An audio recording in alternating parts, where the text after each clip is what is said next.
আসসালামু আলাইকুম। সিলেট হ্যাচারির পক্ষ থেকে আপনাদেরকে অসংখ্য লাল গোলাপ শুভেচ্ছা। তো বরাবরের মতো আমি মোহাম্মদ সুজন মিয়া আপনাদেরকে আজকে বলবো যে বিষয়গুলো সেগুলো হচ্ছে বৃষ্টির দিনে কিভাবে মুরগিগুলাকে লালন পালন করবেন, অতএব বৃষ্টির দিনে কিভাবে মুরগিগুলাকে সুস্থ রাখবেন, কিভাবে মুরগিগুলাকে রাখবেন, বৃষ্টির হাত থেকে কিভাবে মুরগিগুলাকে রক্ষা করবেন।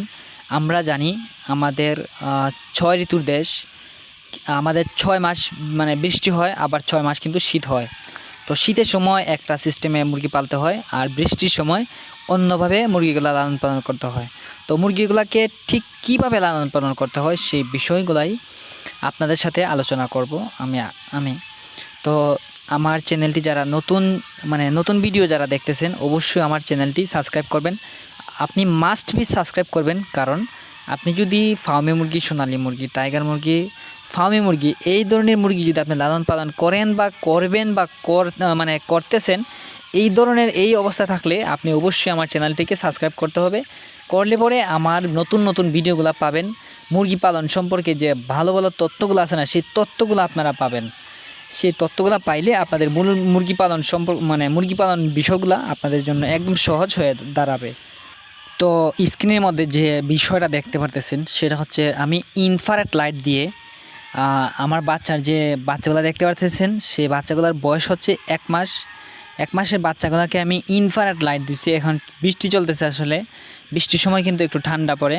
ঠান্ডার সময় যদি আপনি একটা লাইট না দেন বা বাচ্চাদেরকে গরম হওয়ার কোনো একটা কিছু না দিয়ে দেন, তাহলে কিন্তু মুরগিগুলার সর্দি, জ্বর, ঠান্ডা লাগতে পারে বা নিউমোনিয়া হতে পারে বা বিভিন্ন ধরনের রোগ হতে পারে। সেই রোগগুলা থেকে বাঁচানোর জন্য আপনারা অবশ্যই ইনফ্রারেড লাইট ইউজ করবেন। আর না হয় আমরা যে ব্রুডার করি, অর্থাৎ তাপ যে দেই মুরগিকে, কম দামি যে বাল্বগুলো আছে না, ওই বাল্বগুলো আপনারা ইউজ করতে পারেন। যেমন ধরেন আমার যে স্ক্রিনের মধ্যে যে ভিডিওটা দেখতে পারতেছেন, এটা আমার প্রায় 1.5 মাসের মুরগিকে আমি হিট দিয়েছি। আমি 1 মাসেরও হিট দিয়ে দেখাইছি আপনাদেরকে, 1.5 মাসেরও হিট দিয়ে দেখাইছি। আমি 100 ওয়াটের একটা বাল্ব দিয়ে আপনাদেরকে হিট দিয়ে দেখাইতেছি। বাচ্চার মাথার পাশাপাশি রাখবেন বা বাচ্চার মাথা থেকে একটু উঁচু জায়গায় রাখলে পরে বাচ্চাগুলো একটু গরম পাবে। অতএব লাল যে বাল্বগুলো আছে না, ওইগুলো জ্বালাইবেন। এলইডি বাল্ব জ্বালাইবেন না, বা এনার্জি বাল্ব জ্বালাইবেন না, ঠিক আছে? অবশ্যই লাল বাল্বগুলো জ্বালাইবেন, কম দামিগুলা। আশা করি আমার ভিডিওটি দেখে আপনার একটু হলেও উপকৃত হয়েছেন, আপনি একটু হলেও বুঝছেন বিষয়গুলা। তো আমি আপনাদেরকে একটা কথা বলি, আপনারা যারা ফার্মে মুরগি ডিম উৎপাদন করার জন্য নেবেন, অবশ্যই আমার কাছ থেকে নিতে পারবেন। আপনারা অবশ্যই যদি একদিনে বাচ্চা নেন, বাংলাদেশের যে কোনো প্রান্ত থেকে আপনারা অর্ডার করতে পারেন।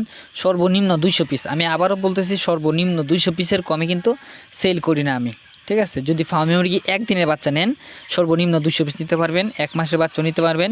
যদি আইসা নেন, 1.5 মাসের বাচ্চা যদি আইসা নেন আপনারা অবশ্যই নিতে পারবেন, তবে একদিনের বাচ্চা আমরা পাঠাতে পারবো।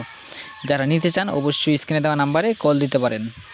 তো আমরা যে জায়গায় মুরগিগুলোকে পাঠাইতে পারবো সেগুলো হচ্ছে ঢাকা সায়দাবাদ থেকে একদম সিলেট কদমতলী পর্যন্ত যে কোনো জায়গায় আপনারা নামাইতে পারবেন। আমি আবারও বলতেছি, ঢাকা সায়দাবাদ থেকে কদমতলী যে কোনো জায়গায় নামাইতে পারবেন। আর রংপুর রোডে একদম রংপুর থেকে সিলেট কদমতলী পর্যন্ত যে কোনো জায়গায় নামাইতে পারবেন। এক কথা গাজীপুর সহ আমি আবারও বলতেছি, বুঝাই বলতেছি আপনাদেরকে, আর রংপুর থেকে একদম সিলেট পর্যন্ত যে কোনো জায়গায় নামাইতে পারবেন।